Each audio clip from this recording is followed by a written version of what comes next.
It's Friday, as the great Rebecca Black used to say. So here at Illini Inquirer on our YouTube page, that means it's Rapid Fire Friday. Trevor Vallese, hit the music. Let's go.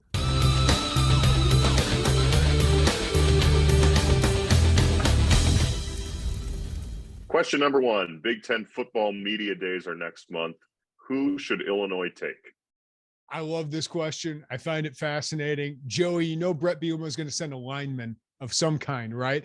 But Alex Palczewski, he did this 3 years ago. He was on Big Ten Media Day 3 years ago. So does he make a return trip? I'm not sure.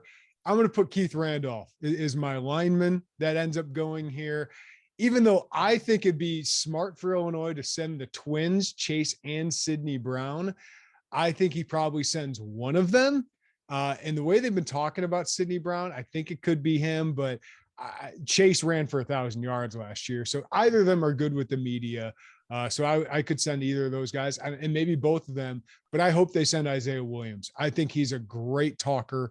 I think he represents the program extremely well. And I think he's potentially the star face of the franchise for this season for Illinois. So I'm going to say Chase Brown, Isaiah Williams, Keith Randolph. Joey, what say you? I spent so much time thinking about this yesterday. I got almost nothing done. But I think there's a group of about 6 guys, and I'm with you, Keith. It's got to be a lineman. Offensive, everything you said. Alex Palczewski, you probably want someone else to get up there. I could make an argument for the law firm of Keith Randolph and Johnny Newton. Remember, Brett Bielema likes marketing here, right? He likes to be able to tie all that together, and he can say, this is my law firm. And then who's the other one? Is it Chase Brown? Is it probably Isaiah Williams? Would make sense there. But I can also see him going, hey, look, twins. We have twins, and they're both twins, really good. And I can see him going that route of taking the twins and taking a Johnny Newton or Keith Randolph, probably Keith Randolph, because I think he's got a future in it if he wants it. Listen, I think Isaiah says things, and I think he says it with just an aura about him. But Chase and Sidney together, it's an easy story for media, and they're both really, really good. I found twins. Oh my God, twins. Aren't they magnificent? They're men, Dwight. I love finding a good set of twins. Something is wrong with you. And if you're Brett, you want as many national media people to be interested in who you're taking. And if you take twins who are all Big Ten level players who have an awesome story growing up together, I mean, all of that, like, it's a cool story. So I will say the twins, Chase and Sidney Brown, and Keith Randolph, and I will miss talking to Isaiah Williams in Indianapolis. Trevor, insert Austin Powers clip here. Twins, Basil, twins. The amount of who was the better twin growing up is going to be absolutely nauseating if they go from various media members, but that's Trevor's already mad about the coverage. I love it. Let's assume Hunter Dickinson, Trace Jackson Davis, and Zach Edey are all first-team All-Big Ten selections. If you had to pick 2 others right now, who are you taking? So, okay, you would think Illinois is going to be in the top 5 in the league, probably higher than that. Don't yell at me. Let's say 5 conservatively. You'd have to put somebody from Illinois, right? But I also think they're going to be very balanced scoring-wise.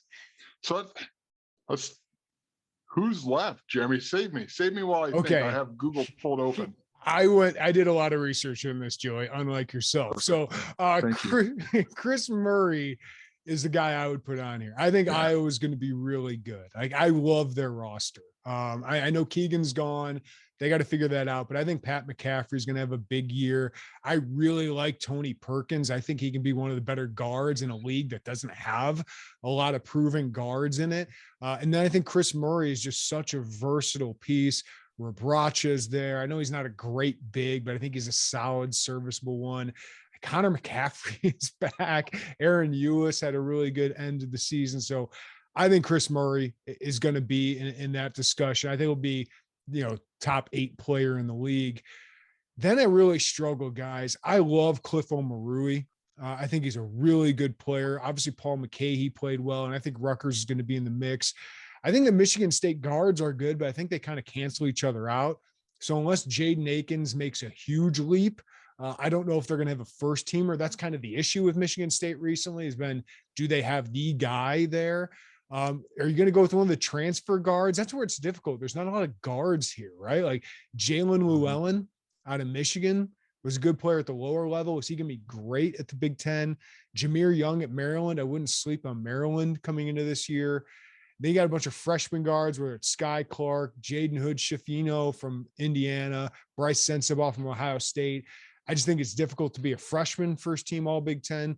And what about the Wisconsin guys, right? Like Chucky Hepburn, does he have a huge leap? Tyler Wall was a third teamer for me last year. I think Wisconsin's going to be in the mix.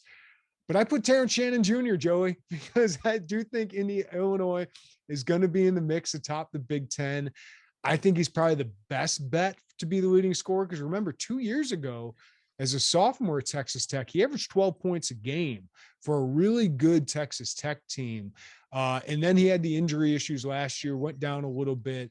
But I can see him as a 13, 15 point per game scorer and one of the best players on Illinois. So I went with Terrence Shannon, but I could go with another big like Cliff Omarui. It's just the guard play is really uncertain in the Big Ten.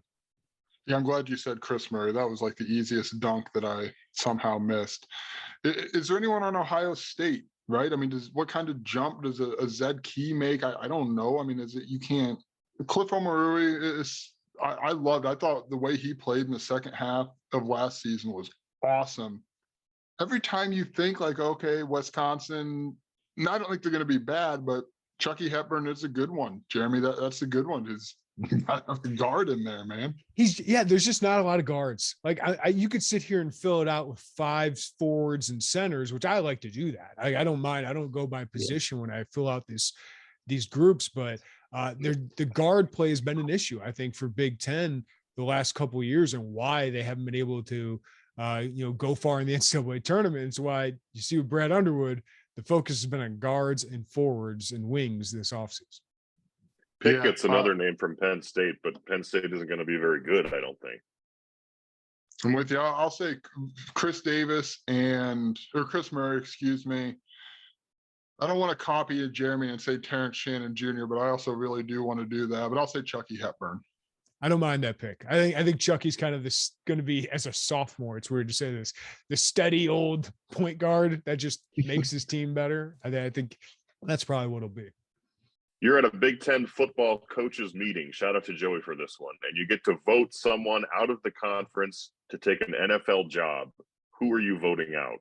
I think as a head coach, if you're an Illinois fan, it's undoubtedly Pat Fitzgerald. Pat Fitzgerald has done an unbelievable job at Northwestern.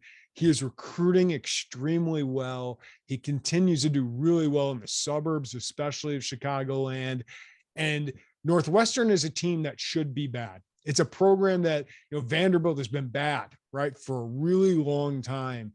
Northwestern has won 2 of the last 4 Big Ten West championships. Now, I know they finished last the 2 other years, but what he's done there is a thorn in the side of Illinois. So, Jim Harbaugh, could go pro, and that could impact Illinois. Like, does it help them? Yes, because they've gotten into Illinois and gotten some talented guys, but no one as much makes an impact head to head as Pat Fitzgerald as a head coach. Yeah, I think we should put the caveat that, like, when we're talking about this, we cover Illinois. So, like, we're probably looking at this more through the lens of Illinois. Like, if you talk to somebody else, they might say, get Ryan Day out of here immediately, right? And it's not that would be a bad answer, but I think Ohio State will continue to find coaches like him. But head coach, you have to say Fitzgerald. Again, looking through it at the lens of Illinois, he's kind of in Brett Bielema's way a little bit right now for locking this state down and doing all of those things. But if you went coordinator-wise, and I don't even know if this is like because we cover Illinois, I think there'd be a pretty sizable contingent in the Big Ten coaches room who say, get Jim Leonard the heck out of here. This guy's really good. He's a rising star. I mean, maybe he's already, you don't say rising anymore. He's just a star. Man, his pitch just to any recruit is, hey, I want to make you really good, and we're going to run a really, really good defense here. So I think coordinator-wise, I don't know if there's an answer that isn't Jim Leonard. No, it impacts Illinois immediately. Austin Brown was the toughest recruiting loss last year. So far this year, Roderick Pierce, the toughest recruiting loss this year. So yes, I mean, impacting Illinois, but I would say across the Big Ten, people are sick of playing Jim Leonard defenses. And you wonder, like, Paul Chris deserves a ton of credit because keeping that thing, like, I don't know if he and Greg Gard will ever get as much credit as they deserve, but I think people might think Jim Leonard is more valuable than Paul Chris because Jim Leonard's turning down the Green Bay Packers defensive coordinator job, right? He's just happy there, doing what he does, making a lot of money, being the defensive coordinator at his alma mater. But I would imagine at some point, an NFL head coaching job or the best or a great Power 5 opportunity comes along. Like a school like Illinois, I thought would have had trouble getting a guy like Jim Leonard. Now, if Michigan comes open in a couple of years or a school like that, then maybe they could pull Jim Leonard. Just get rid of PJ Fleck. I don't even care about the ramifications. I'm so tired of him. What happens first for Illinois, a bowl game or an Elite Eight? Everybody's favorite question, Jeremy. I get this question in every mailbag. Elite Eights are very, very difficult to get to, even when you're a good program like Illinois. And I know the NCAA tournament the last couple of years has probably reminded people of how difficult it is and how rare it is for Illinois to even get to the Elite Eight, let alone the Final Four. A bowl game is not that hard to make, guys. Illinois has made it look very difficult. They should have made one last year. Their defense was too good to miss a bowl game, but that's why Tony Peterson does not have a job. I don't know if I'd project at this moment that Illinois makes a bowl game this year, but the over-under is 4.5. That means they're not very far. And all it takes to make a bowl game is win 2 of your 3 non-conference games and 4 of your 9 conference games. Even in the Big Ten, that's not all that hard when you have solid coaching. And I think Illinois got solid coaching. I think their defense should be pretty solid. Get a top 80 offense in the country, and Illinois might win 7 games, guys. Like it's not that hard. So I'm going to say bowl game because how many Elite Eights has Illinois made in their history? I'll look it up, Joey, while you're talking, but it's not that many. Tony Peterson is employed. He is just not employed at the University of Illinois any longer. But yes, your point stands. Yeah, Jeremy, dude, making a bowl game is not that difficult. It is just not, especially when you're 3 non-conference games. I remember my first year on the beat, it was Akron, Eastern Michigan, and I think Western Illinois. What was in that?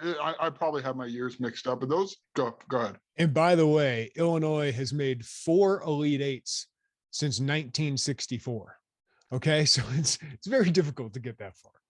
It is. And now I understand the excitement about where Illinois basketball is right now. I understand the excitement about this team probably looks a little more March suited than not.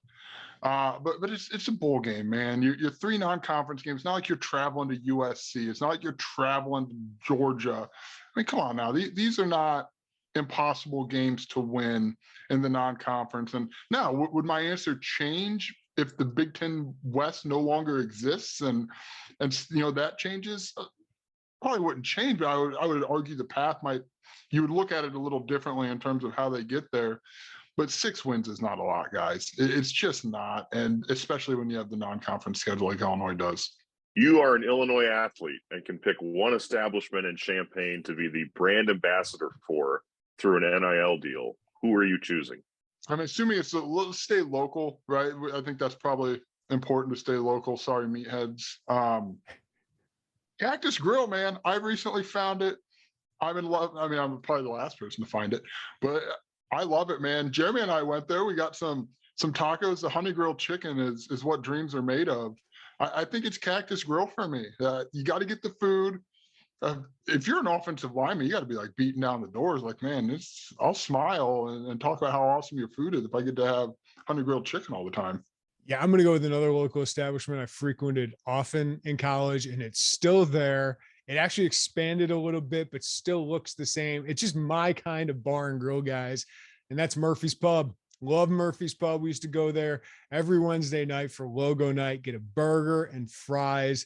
And it's just exactly the kind of college establishment, especially when you get past the CAMS age. I don't know if anyone ever gets past the CAMS age, but I did.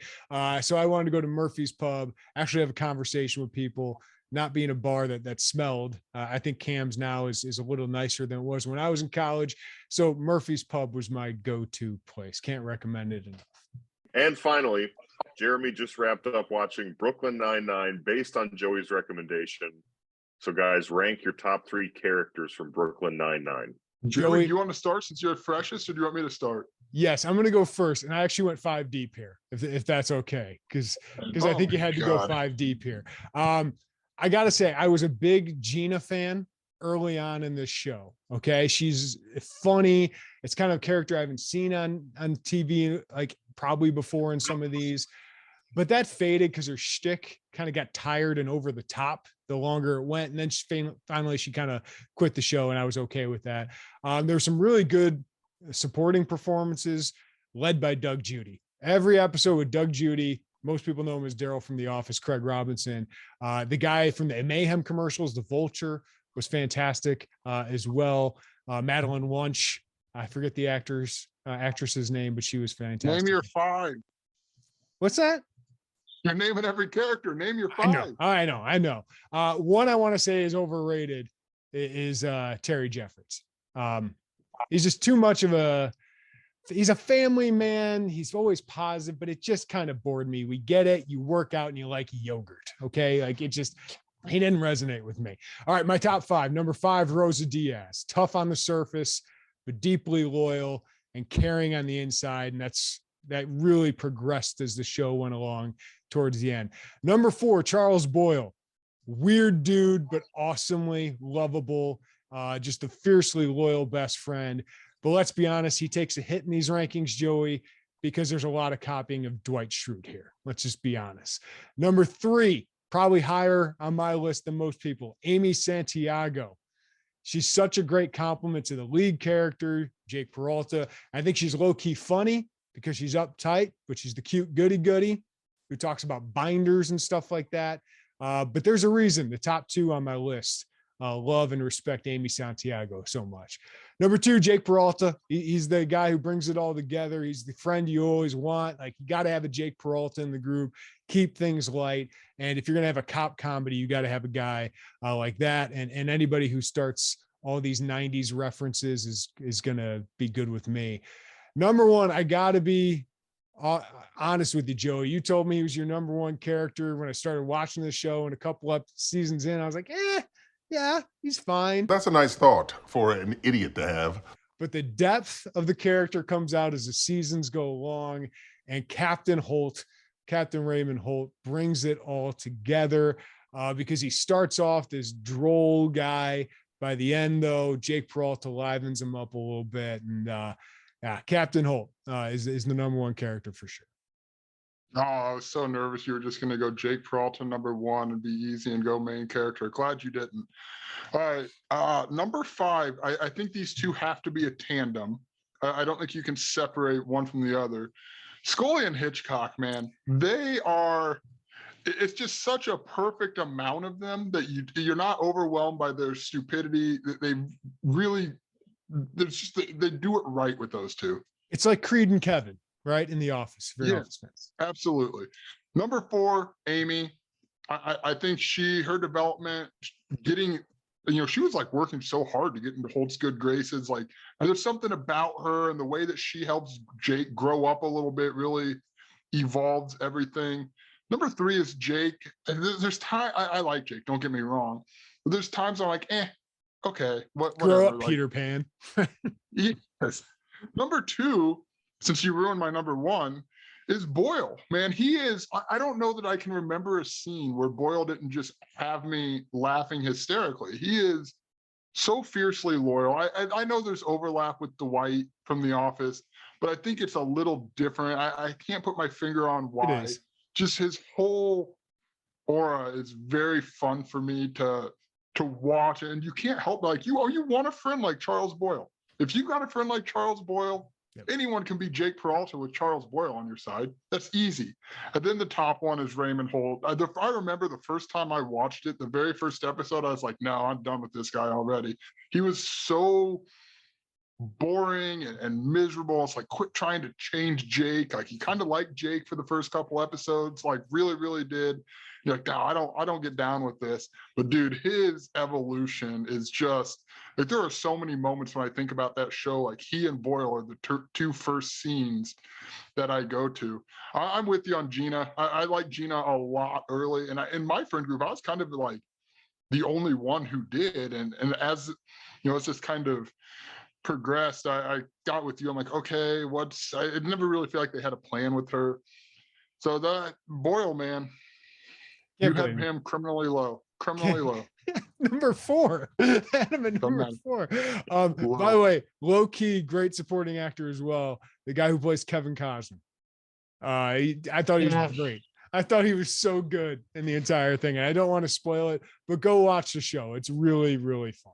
I've seen like 5 cold opens in 40 combined minutes, so I'm just leaving this up to you guys. When we do The Office, I'll go for like an hour, and then your homework is to watch more than that. That is unacceptable, Trevor. I see you watch all sorts of movies. Brooklyn Nine-Nine it's an easy watch. They're half hours. Carve some time. It's on my list. All right, that's our rapid fire for this Friday. Thank you for watching. As always, everybody have a great weekend. We'll talk to you next week.